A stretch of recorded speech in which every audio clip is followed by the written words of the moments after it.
Hello मेरे प्यारे विद्यार्थियों, कैसे हैं आप सभी का मैं स्वागत करता हूं जीके विद स्टडी वाला में। प्यारे विद्यार्थियों, ये जो वीडियो होने वाला है ये वीडियो क्लास 10th वाले विद्यार्थियों के लिए बहुत ही महत्वपूर्ण होने वाला है। आज की इस वीडियो में प्यारे विद्यार्थियों हम लोग सोशल साइंस के सब्जेक्टिव प्रश्नों पर बात करेंगे। प्यारे विद्यार्थियों, इससे बाहर आप लोग का एक भी क्वेश्चन नहीं आएगा। प्यारे विद्यार्थियों, आज की इस वीडियो में प्यारे विद्यार्थियों 2 नंबर के 7 ऐसे महत्वपूर्ण प्रश्न को लेकर आए हो। प्यारे विद्यार्थियों, आप लोग इस वीडियो को देखकर जाएंगे तो 2 नंबर का एक भी प्रश्न को आप लोग नहीं छोड़कर आएंगे। प्यारे विद्यार्थियों, बहुत ही अच्छे तरीके से मैं आप लोग को एक्सप्लेन किया हूं। प्यारे विद्यार्थियों, इसी से आएगा यहां पर, इसलिए लिख चुका हूं। प्यारे विद्यार्थियों, जो भी कमजोर विद्यार्थी अपने आप को समझते हुए विद्यार्थी परीक्षा से पहले इसको रट लेंगे। इससे बाहर आप लोगों का एक भी क्वेश्चन आंसर नहीं आएगा। प्यारे विद्यार्थियों, ये झारखंड बोर्ड का वायरल पेपर है। प्यारे विद्यार्थियों, 2024 में आप लोगों का एग्जाम होगा, बहुत ही कम समय बचा है। प्यारे विद्यार्थियों, अगर आप लोग भी चाहते हैं कि 90 प्लस स्कोर आप लोग करना चाहते हैं, 90 प्लस स्कोर, तो 90 प्लस स्कोर करने का बस एक ही टारगेट है। प्यारे विद्यार्थियों, आप सभी का मैं 90 प्लस लेकर आऊंगा। बस आपको एक काम करना, अपने दोस्तों के पास जरूर से जरूर शेयर कर दीजिए ताकि उन सभी को भी 90 प्लस आ सके, तो आपका दोस्त और आप में कोई कमी ना रह जाए। प्यारे विद्यार्थियों, ठीक है, तो आपको क्या करना है, बस आप लोग को एक वीडियो को लाइक करना रहता है। प्यारे विद्यार्थियों, आप लोग वीडियो को लाइक नहीं करते हैं और दोस्तों को शेयर कर दीजिएगा। चैनल पर जितने विद्यार्थी आप लोग नए हैं, आप लोग चैनल को जरूर से सब्सक्राइब कर लीजिए, क्योंकि इससे बाहर एक भी क्वेश्चन नहीं जाने दूंगा। इस तरीके से मैं वीडियो लेकर आता रहूंगा। प्यारे विद्यार्थियों, तो चलिए हम लोग चलते हैं क्वेश्चन की तरफ। तो देखिए, यहाँ पर हम लोग क्वेश्चन की तरफ आ चुके हैं। प्यारे विद्यार्थियों, यहाँ पर सबसे पहले आपको एक बहुत ही महत्वपूर्ण चीज को देखना। देखिए, यहाँ पर आप लोग को एक चीज नजर आ रहा है, सामान्य निर्देश यानी जनरल इंस्ट्रक्शन। यहाँ पर आप लोग को सबसे पहले तो मैं बताता हूँ, किसी चीज को पढ़े या ना पढ़े, इस चीज को आपको जरूर से पढ़ना है। इस चीज को अगर आप नहीं पढ़ते तो आप लोग का बहुत सारा धोखा हो सकता है, बहुत सारा गलतियां आप लोग कर सकते हैं। देखिए, यहाँ पर आप लोग को सबसे पहले तो नजर आ रहा है, किन्हीं 5 प्रश्नों के उत्तर दे। यहाँ पर आप लोग को प्रश्न संख्या कितनी रहेगी, 7 रहेगी, लेकिन मात्र उसमें से आपको 5 देना है। इस तरह आप लोग के जैक बोर्ड के जब आप लोग एग्जाम देने जाएंगे तो वहां पर आप लोग को लिखा हुआ होगा, आप लोग उसको जरूर से पढ़ेगा। बहुत सारे विद्यार्थी क्या करते हैं प्यारे विद्यार्थियों, 7 क्वेश्चन बोलता है तो 7 का 7 बना देते हैं। वो लोग सोचते हैं कि मुझे ज्यादा नंबर मिलेगा, लेकिन प्यारे विद्यार्थियों उन लोगों को नंबर कम मिल जाता है। ठीक है, तो आप लोग को यह गलती नहीं करना है।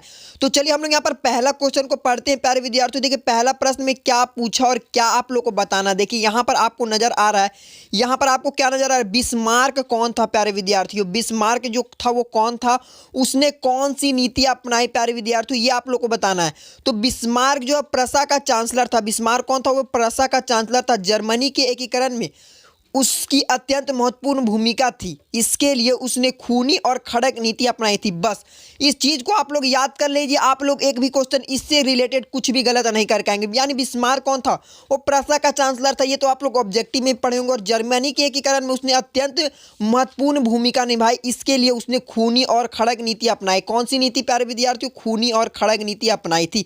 बस ये आप लोग का हो गया और आप लोग का 2 नंबर पक्का हो गया। प्यारे विद्यार्थियों, 2 नंबर आप लोग का कहीं नहीं है। ठीक है, चलिए हम लोग प्रश्न संख्या 2 की तरफ चलते हैं। देखिए, प्रश्न संख्या 2 में क्या पूछा है प्यारे विद्यार्थियों, इसमें देखिए पूछा है, औद्योगिक क्रांति सर्वप्रथम कब और कहां प्रारंभ हुई, ये आपको बताना। यानी जो औद्योगिक क्रांति है वो सर्वप्रथम कब और कहां हुई थी। प्यारे विद्यार्थियों, तो आप लोग जानते हैं कि औद्योगिक क्रांति 18वीं शताब्दी के मध्य में सर्वप्रथम इंग्लैंड में हुई थी। इंग्लैंड में हुई थी प्यारे विद्यार्थियों, और कब हुई थी, 18वीं शताब्दी के मध्य में हुई थी। यानी आप लोग का 1850 के आसपास हुआ था। कब हुआ था प्यारे विद्यार्थियों, तो 1850 के आसपास हुआ था। मध्य मतलब क्या होता है प्यारे विद्यार्थियों, बीच में। ठीक है, 18वीं शताब्दी यानी 1850 के आसपास हुआ था। ठीक है, तो आप लोग को समझ में आ गया। चलिए हम लोग तीसरा प्रश्न की तरफ चलते। देखिए, तीसरा प्रश्न में क्या पूछा है प्यारे विद्यार्थियों, सत्ता की साझेदारी से आप क्या समझते हैं, ये आपको बताना। यानी जो हम लोग सत्ता की साझेदारी को से आप क्या समझते हैं, सिंपली आपको बताना है। तो देखिए इसमें क्या लिखा हुआ है, उत्तर है, जब किसी देश की शासन व्यवस्था में समाज के सभी समूह अथवा वर्गों का प्रतिनिधित्व दिया जाता है तो इस व्यवस्था में सत्ता की साझेदारी के नाम से जाना जाता है। आप क्या समझे, देखिए इसको एक बार और पढ़िए। अगर आप लोग को नहीं समझ में आता तो समझिए, याद करने से आप लोग गड़बड़ा जाएगा। याद आप लोग कर सकते तो कर लीजिए, जो विद्यार्थी कमजोर है उस चीज़ को आप लोग समझ लीजिए, ताकि आप जब एग्जाम में जाएं, ताकि इससे रिलेटेड कोई क्वेश्चन भी आ जाए तो अब आप अपने से लिख सकते हैं प्यारे विद्यार्थियों। ठीक है, तो देखिए यहाँ पर क्या नजर आ रहा है, जब किसी देश की शासन व्यवस्था में समाज के सभी समूह अथवा वर्गों का प्रतिनिधित्व दिया जाता है तो इस व्यवस्था को सत्ता की साझेदारी के नाम से जाना जाता है। बिल्कुल सही जवाब प्यारे विद्यार्थियों, ये चीज़ आप लोग लिख कर आइए प्यारे विद्यार्थियों, और आप लोग को 2 में 2 नंबर मिल जाएगा। ठीक है प्यारे विद्यार्थियों, 2 में 2 नंबर मिल जाएगा। ठीक है, तो चलिए चौथा प्रश्न की तरफ चलते हैं। देखिए यहाँ पर आप लोगों को क्या नजर आ रहा है प्यारे विद्यार्थियों, क्या नजर आ रहा है, लैंगिक असमानता से आप क्या अभिप्राय, यानी आप लैंगिक असमानता से आप क्या समझते हैं, ये सिंपली बताना। चलिए इसका उत्तर को देखते हैं। उत्तर है सामाजिक भूमिका, राजनीतिक भागीदारी तथा धार्मिक अवधारणाओं के आधार पर महिलाओं को पुरुषों की समेक्षा नहीं मानने को लैंगिक असमानता कहलाते। प्यारे विद्यार्थियों, हमारे समाज में आप लोग बहुत सारे गांवों से बिलोंग करते होंगे, तो आप लोग जानते होंगे कि महिलाओं यानी आप लोग को स्त्री और पुरुष में बहुत सारे भेदभाव होता है प्यारे विद्यार्थियों, स्त्रियों को पढ़ने नहीं दिया जाता है, बस यही लैंगिक असमानता आप लोग समझ गए प्यारे विद्यार्थियों। आप लोग इसको लिख कर आइएगा और 2 नंबर लेकर जाइएगा, 2 नंबर आप लोग का पक्का हो गया प्यारे विद्यार्थियों। ठीक है, इस तरह आप लोग याद कीजिए, आप लोग को बहुत मजा भी आएगा प्यारे विद्यार्थियों। देखिए 5वां प्रश्न में क्या नजर आ रहा है प्यारे विद्यार्थियों, इस प्रश्न में आपसे पूछ रहा है कि आयु के आधार पर आप लोग को बताना है कि जलोढ़ मृदा कितनी प्रकार की होती है, ये आपको बताना है। तो आयु के आधार पर कितनी प्रकार की होती है, तो 2 प्रकार की होती है। देखिए यहाँ पर क्या नजर आ रहा है, उत्तर 1 में आप लोग का पुराना जलोढ़, इसे भांगर कहा जाता है। पुराना जलोढ़ को क्या कहा जाता है, इसलिए मैं यहाँ पर लिख दिया हूँ प्यारे विद्यार्थियों, इसे क्या कहा जाता है, तो भांगर कहा जाता है, भांगर कहा जाता है, ये आप लोग का करेक्ट आंसर हो गया। दूसरा नया जलोढ़, इसे खादर कहा जाता है प्यारे विद्यार्थियों। ठीक है, खादर और भांगर आप लोग जानते हैं, नदी में जो बह कर आता है उसी को हम लोग खादर और भांगर कहते हैं। ठीक है, इससे रिलेटेड एक और प्रश्न यहाँ पर देखिए प्यारे विद्यार्थियों, ये प्रश्न अगर नहीं आया तो अब आप क्या कीजिएगा, देखिए यहाँ पर आप लोग को ये प्रश्न नहीं आएगा तो ये प्रश्न आप लोग को जरूर देगा, क्या देगा, अथवा जल दुर्लभता क्या है प्यारे विद्यार्थियों, जल दुर्लभता क्या है, तो आप लोग जानते हैं जल दुर्लभता, जहां जल की कमी होती है उसे जल दुर्लभता कहते हैं। ये भी आप लिख सकते हैं, जहां जल की कमी होती है उसे जल दुर्लभता कहते हैं, बस ये भी आप लिख दीजिएगा तो भी आपको 2 नंबर मिल जाएगा प्यारे विद्यार्थियों। क्योंकि 2 नंबर का प्रश्न में मात्र 20 से 30 वर्ड में लिखना होता है, 20 से 30 वर्ड में लिखना होता है, 20 से 30 वर्ड में लिख सकते हैं, या तो आप उससे कम वर्ड में भी लिख सकते हैं।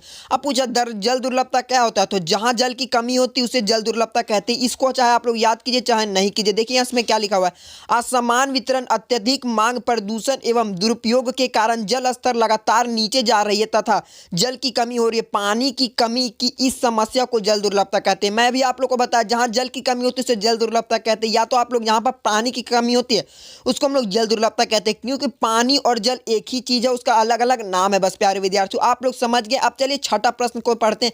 देखिए इसमें क्या पूछा, प्रति व्यक्ति आय क्या, प्रति व्यक्ति आय क्या। देखिए आप लोग को नाम से ही पता चल गया, प्रति व्यक्ति यानी प्रति का मतलब होता है एक व्यक्ति, और उसका आय के बारे में बस आपको बताना है, प्रति व्यक्ति आय क्या है, बस ये। चलिए क्वेश्चन को पढ़ते हैं। देखिए अथवा में एक और प्रश्न है, या तो ये क्वेश्चन नहीं आया तो यहाँ पर आप लोग का ये क्वेश्चन आता तो भी आपका आंसर सेम रहेगा। इसमें क्या बोल रहा है, प्रति व्यक्ति आय अथवा औसत आय क्या है, तो आप लोग को अब पता चल गया प्रति व्यक्ति आय को क्या कहते हैं, तो औसत आय भी कहते हैं। ये आप लोग को ऑब्जेक्टिव में एक प्रश्न में आप लोग को बता दिया एकदम, प्रति व्यक्ति आय को क्या कहते हैं, तो औसत आय भी कहते हैं। ये आप लोग को पता चल गया प्यारे विद्यार्थियों। ठीक है, चलिए हम लोग यहाँ पर उसका उत्तर को देखते हैं। उत्तर क्या लिखा हुआ प्यारे विद्यार्थियों, देखिए किसी देश की कुल आय को कुल जनसंख्या से भाग देने पर प्राप्त आय को प्रति व्यक्ति आय या औसत आय के नाम से जाना जाता है। बस प्यारे विद्यार्थियों आप लोग इतना लिख कर आइए, और अगर आप लोग वर्ड गिनना चाहेंगे तो 1 2 3 4 यहाँ पर हो गया, 5 हो गया, 6 7, आप लोग को बहुत सारा कम से कम 20 से 25 वर्ड में आप लोग लिख रहे हैं ये आंसर।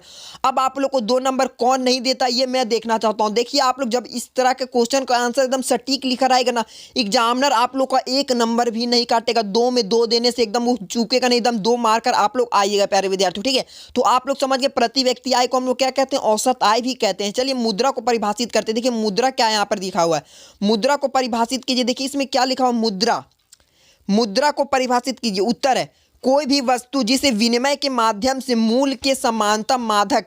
इस तरह से आपको अगर नहीं समझ में आता तो मुद्रा को परिभाषित करने में मैं आप लोग को एकदम सिंपल सा बताता हूँ। इसको अगर आप लोग याद नहीं कर पाएंगे क्योंकि ये बहुत ही लंबा, ये 3 नंबर का आंसर यहाँ पर लिखा हुआ है, कोई बात नहीं, मैं आप लोग को मुद्रा का बताता हूँ। मुद्रा को परिभाषा में आप क्या लिख सकते हैं, आप लोग कॉपी लाएं तो लिख लीजिए। मुद्रा धन के उस रूप को कहते हैं जिसे दैनिक जीवन में हम लोग क्रय विक्रय करते हैं। ठीक है प्यारे विद्यार्थियों, मुद्रा धन के उस रूप को कहते हैं जिससे हम दैनिक जीवन में क्रय विक्रय करते हैं, उसको हम लोग मुद्रा कहते हैं। मुद्रा, बस यही आप लोग लिख दीजिएगा। आप लोग को 2 नंबर सटीक है, ये पूरा आंसर आप लोग का सटीक आंसर है प्यारे विद्यार्थियों। 2 में 2 आप लोग का पक्का है। तो आपने देखा कि आज के इस वीडियो में हम लोग 0 से लेकर यानी 1 से लेकर 7 प्रश्न बहुत ही इंपॉर्टेंट जो आप लोगों के बोर्ड एग्जाम में 2 नंबर के प्रश्न थे उन सभी को हम लोगों ने डिस्कस कर लिए। प्यारे विद्यार्थियों, जिस तरीके से मैं आप लोग को बताऊं उस तरीके से आप लिख कर आते हैं तो आप लोगों का एक भी नंबर नहीं कटेगा। और आप लोग को मैं बता दूं, देखिए यहाँ पर क्वेश्चन और भी है प्यारे विद्यार्थियों, लेकिन एक ही वीडियो में मैं आप लोग को बताऊंगा तो आप लोग सब सोचेंगे गुड़ गोबर हो जाएगा, मतलब आप लोग का दिमाग नहीं चल पाएगा। तो ये वीडियो को मैं पार्ट 2 लाऊंगा प्यारे विद्यार्थियों। आप लोग अगर पार्ट 2 चाहते हैं तो लिंक मतलब आप लोग कमेंट बॉक्स में जाके लिखिए सर पार्ट 2 चाहिए। देखिए यहाँ पर बहुत सारे क्वेश्चन है प्यारे विद्यार्थियों, आप लोग जानते हो 19 क्वेश्चन आता है, तो 19 क्वेश्चन मैं आप लोग को बताऊंगा प्यारे विद्यार्थियों। यहाँ पर आप लोगों ने अगर 7वां प्रश्न का आंसर नहीं लिखा है तो इसको जरूर से लिख लीजिएगा। मुद्रा को परिभाषित कीजिए, ये बहुत इंपॉर्टेंट प्रश्न है प्यारे विद्यार्थियों। आप लोग जानते हैं मुद्रा क्या है? मुद्रा धन के उस रूप को कहते हैं, मुद्रा धन के उस रूप को कहते हैं जिसे हम दैनिक जीवन में क्रय विक्रय करते हैं, यानी आप लोग खरीदते हैं या बेचते हैं। मुद्रा से आप लोग मतलब जो भी आप लोग के पेरेंट्स होंगे वो सामान को खरीदते हैं या तो बेचते हैं। कोई किसी के पिताजी आप लोग जानते होंगे, आप लोग का घर तरफ बहुत सारा दुकान होगा तो दुकान क्या करता है, आप लोग उनको पैसा देते हैं और वो सामान लेता है, फिर वो दुकानदार क्या चीज करता है, कहीं और से सामान लेता है। फिर इसी तरह आप लोग का एक चक्र चलता है, ये आप लोग को पता होगा, ठीक है, क्लास 10th में और आप लोग 9th में पढ़े होंगे किस तरह एक चक्र यहाँ से चला, वापस पैसा यहाँ गया, फिर यहाँ से आ गया, वापस यहाँ गया, फिर वापस आ गया। तो आप लोग को बहुत ही अच्छी तरीके से मैं समझा दिया हूँ। अगर आप लोग पार्ट 2 चाहते हैं तो लिंक आप लोग को बस कमेंट बॉक्स में बोलना है सर पार्ट 2 ला दीजिए, मैं आप लोग के लिए पार्ट 2 जरूर से लेकर आऊंगा प्यारे विद्यार्थियों। तो ये वीडियो आप लोग अपने दोस्तों के पास जरूर से शेयर कर दीजिएगा ताकि उनको भी इसके बारे में पता चल सके। तो मिलते हैं किसी नेक्स्ट वीडियो में, तब तक के लिए जय हिंद जय भारत।